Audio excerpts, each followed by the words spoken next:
இந்த வீடியோல நம்ம அடுத்து பார்க்க போறது மனிதரின் பாலின பெருக்கம். ஹியூமன் பீங்ஸ்ல செக்ஷுவல் ரீப்ரொடக்ஷன் எப்படி நடக்குதுன்னு பார்ப்போம். மனிதனின் ஆண் மற்றும் பெண் இனப்பெருக்க உறுப்புகள் உள்ள அமைப்பிலும் செயல்பாடுகளிலும் வேறுபடுகின்றன. அந்த இனப்பெருக்க மண்டலம்ங்கிறது அது செய்யக்கூடிய வேலைப்பாடுகள் உள்ளமைப்பு எல்லாத்துலயுமே டோட்டலா மேல் ஃபீமேல் டிஃபரன்ஸ் இருக்கும். கேமீட்டுகள்ங்கிறது இனச்செல்ஸ், மேலா இருந்தா ஸ்பெர்ம் செல்ஸ், ஃபீமேலான அண்டர் செல்ஸ் சொல்றோம் இல்லையா, அது. இணைவின் மூலம் புதிய உயிரினங்கள் தோற்றுவிக்கப்படுகின்றன. பாலின பெருக்கத்தின் விளைவாக இரண்டு ஒற்றைமய இனச்செல்கள், அதாவது இரண்டு ஒற்றைமய இனச்செல்கள் யாருன்னா ஆண்கள்ல உள்ள விந்து செல்களும் பெண்கள்ல உள்ள அந்த அண்ட செல்களும் தான். இப்ப ஆண்ல உள்ள விந்து செல்லும் பார்த்தோம்னா ஒற்றைமைய நம்பர்ல தான் இருக்கும். பெண்ல உள்ள அந்த அண்ட செல்லும் பார்த்தோம்னா ஒற்றைமைய நம்பர்ல தான் இருக்கும். அப்ப அந்த ரெண்டு எண்ணும் சேர்ந்துதான் என்னவா மாறும்? இரட்டைமய தன்மையா மாறும். அதாவது 2n மாறும். ஓகேவா? n+n=2n மாறும். இணைந்து இரட்டைமய தன்மையுடைய கருமுட்டை எனப்படும் ஜைகோட்டை அது ஃபார்ம் பண்ணும்.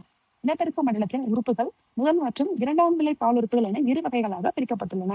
அதுல ஆண்கள்ல விந்தகங்களும் பெண்கள்ல அண்டகமும் தான் முதல் நிலை இனப்பெருக்க உறுப்பாகும். ஃபர்ஸ்ட் பாருங்க, துணை பால் உறுப்புகள். அதுல ஃபர்ஸ்ட் ஆண்கள்ல பார்த்தோம்னா விந்து குடல், எபிடெடிமஸ், விந்துப்பை, பிராஸ்டேட் சுரப்பி, ஆண்குறி. சோ இது எல்லாமே பார்த்தோம்னா ஆண்களுடைய அந்த துணை பால் உறுப்புகள். பெண்கள்ல பார்த்தோம்னா பெலோப்பியன் நாளம், கருப்பை, செர்விக்ஸ், புணர்குழாய், இதெல்லாம் பார்த்தோம்னா பெண்களோட துணை பால் உறுப்புகள். அப்ப அந்த இரண்டாம் நிலை பால் உறுப்புகளான அமைப்புகள் என்னென்ன வேலையெல்லாம் பண்ணுது பாருங்க.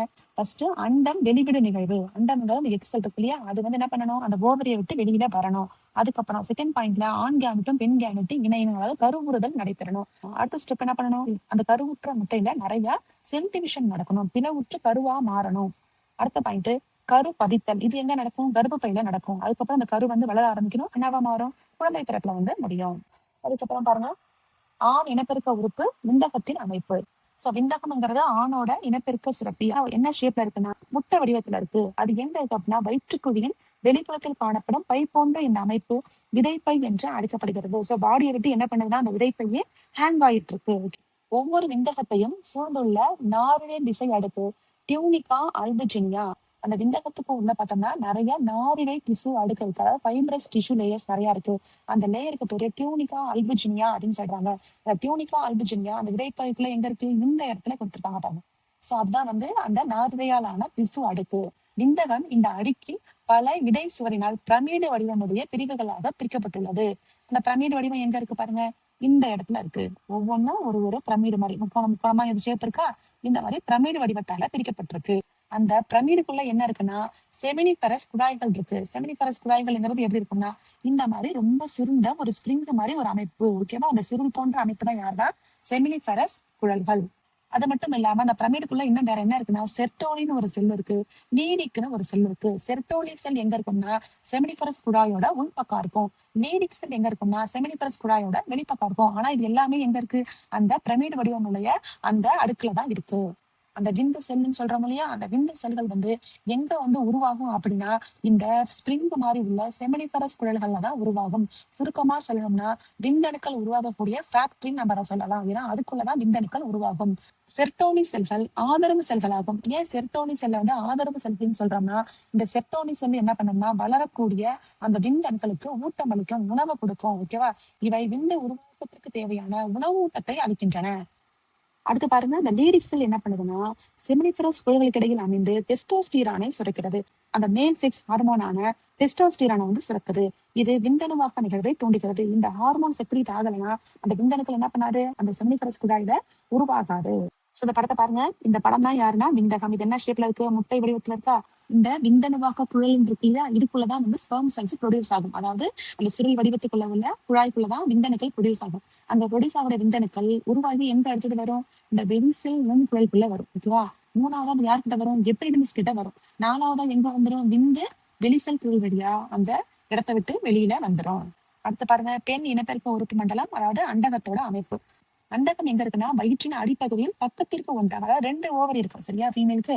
அது என்ன ஷேப்ல இருக்குன்னா பாதாம் வடிவிலான இவை பெலோப்பியன் நாளங்களின் பக்கவாட்டு முனையில் அமைந்துள்ளன. இங்க ஜஸ்ட் லைட்டா சும்மா வரைஞ்சிருக்கோம் பாருங்க.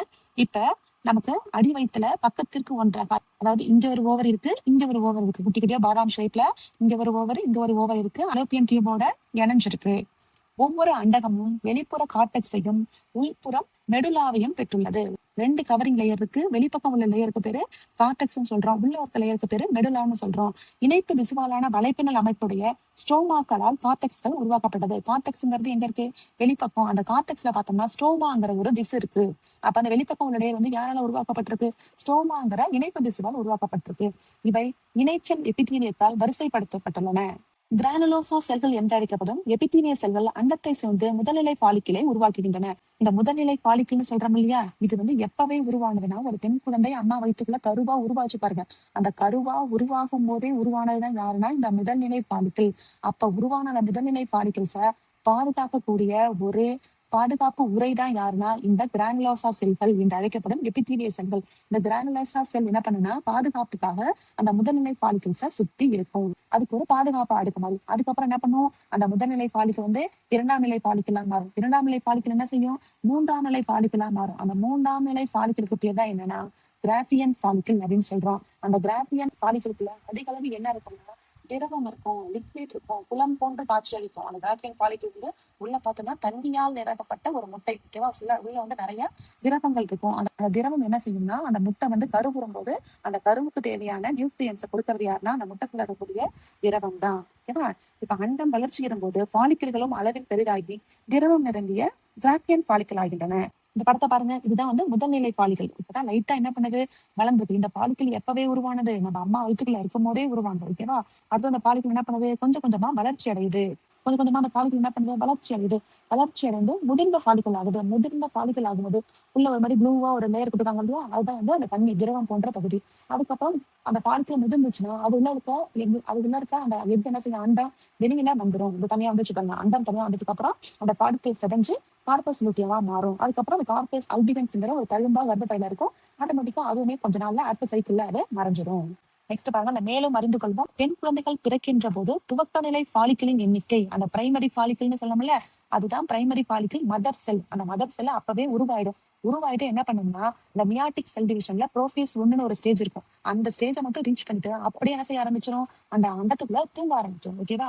அதுக்கப்புறம் நம்ம அந்த பருவ வயதை அடையும் போது, அந்த பியூபர்ட்டி ஸ்டேஜ் அடையும் போதுதான் அதுக்கப்புறம் என்ன செய்யும், அந்த செல் டிவிஷன்ங்கிறது கம்ப்ளீட் ஆயிட்டு செகண்டரி பாலிகல்ஸ், கிராபியன் பாலிகல்ஸா அது மாறும். துவக்க நிலை பாலிகளோட எண்ணிக்கை எவ்வளவு இருக்கு, 7 மில்லியன் இருக்கு. அந்த 7 மில்லியன் வந்து பருவமடையும் போது எவ்வளவு இருக்கு, 60,000 இருந்து 70,000 மாறுது.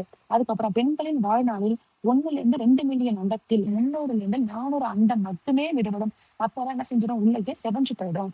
மாறாக ஆண்கள்ல பார்த்தோம்னா 500 மில்லியன் விந்தணுக்கள் வெளியேறுகின்றன. ஒரு பெண் குழந்தை வந்து கருவுல உருவாக்கும் போது மில்லியன் கணக்குல இருந்த பாலிகிள்ஸ் என்ன பண்ணுது, பியூபர்ட்டி ஸ்டேஜ் அடையும் போது 1000ல வந்துருது. 60,000 to 70,000 வந்துருது. அதுக்கப்புறம் அந்த 100ல வந்துருது பாருங்க. 300ல இருந்து 400 மட்டும்தான் என்ன பண்ணுது, மெச்சூர் ஆயிட்டு அண்டம் வெளியில வருது. மத்த எல்லாமே அந்த அண்டத்துக்குள்ளே செதஞ்சு போயிடும். ஆனா ஆண்கள்ல பாருங்க, அவங்களோட வாழ்நாள்ல 500 பில்லியன் விந்தணுக்கள் அவங்க வெளியேற்றுறாங்க. இந்த வீடியோல உங்களுக்கு ஏதாவது டவுட் இருந்துச்சா கமெண்ட் பண்ணுங்க.